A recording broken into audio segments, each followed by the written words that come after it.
Hi, my name is Sara Hobgood and I'm a mom of 4. I love reading, crafts, walking on the beach, drinking coffee, and I'm absolutely thrilled that bell bottoms are back in style. I'm a seasoned nurse with 24 years experience. I started out as a nurse on the pediatric bone marrow transplant unit at Duke. After I had my first child, I fell in love with all things mom-baby, especially breastfeeding. When my children were younger, I worked part-time and homeschooled them. In 2014, I made the difficult decision to return to work full-time as this was overall best for my family. This taught me the discipline to focus on intentional quality time with my children. I also learned a great deal about self-care and boundaries. Going back to work full-time gave me the opportunity to grow professionally and become a valuable servant leader in my unit. My desire to become a psych mental health nurse practitioner has been solidified in the past 2 years, but it started growing many years ago. I've had my own personal struggle with mental illness. I received wonderful counseling, and thankfully I found a provider who recognized that medication could benefit me as well. The first medication I tried did not work, but the second was life-changing. I went from just living to being alive again. The difference was profound. Through my various experiences in counseling, especially marriage counseling, I have learned crucial communication and conflict management skills, which I do use on a daily basis. To put it simply, people just want to know that you truly hear what they're saying and that you care. I've also learned the value and skill of being a calming presence in a crisis situation. In the mom-baby unit, we have some moms who struggle with substance abuse. They're often judged harshly. I am thankful that my experience has allowed me to realize that their drug abuse is usually rooted in their desire to have a moment's relief from the suffering in their world, which has been filled with traumatic events, yet lacking support and love. They deal with low self-esteem and unimaginable guilt. Watching their struggle led me to start a cuddler program to provide respite for them during their infant's mandatory 5-day stay.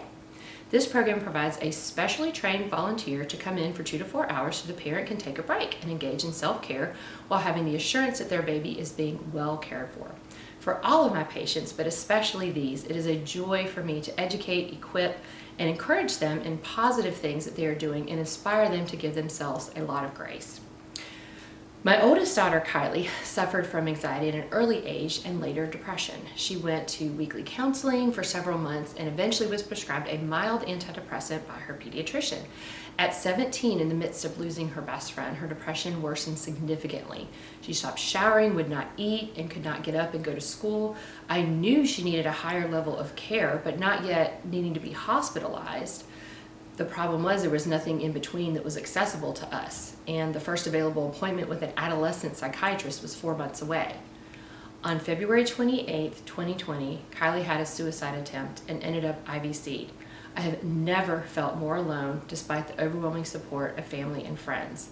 This experience ultimately led me to join NAMI and start a support group as my heart was burdened to provide a way that parents did not have to go through this heartbreaking experience by themselves. My daughter's situation and working with the youth at the Juvenile Detention Center has revealed to me the devastating state of mental health care, particularly for adolescents. There's a lack of prescribers, leading to a delay in care and sometimes with dire consequences. I want to model exceptional prescribers that listen to every detail to ensure the best possible medicine is prescribed, as well as offer basic counseling and individualized coping strategies while communicating compassion and offering hope. While I know that medication can be life-changing, it is often not sufficient to heal the whole person. I not only want to be an outstanding prescriber, I have an overwhelming passion and vision to improve adolescent mental health care here in Wilmington in an extraordinary and all-inclusive way. My goal is to establish a holistic mental health care wellness center specifically for adolescents. This doesn't currently exist in our community. I envision adolescents getting appropriate counseling and medication management all in the same place. The center will provide care to identify any physical imbalances that are happening within the body. It would also include support and resources for substance abuse, CBT and DBT, adolescent support groups, intensive outpatient therapy, and alternative healing strategies. Care would be based on the latest cutting-edge research. I envision an easily accessible establishment and well-known source of support, education, relief, and healing that will be a life-changing service for our community. I feel that obtaining my psych mental health nurse practitioner and DNP from UNCW will give me the best foundation to provide this service for those who desperately need it. Thank you.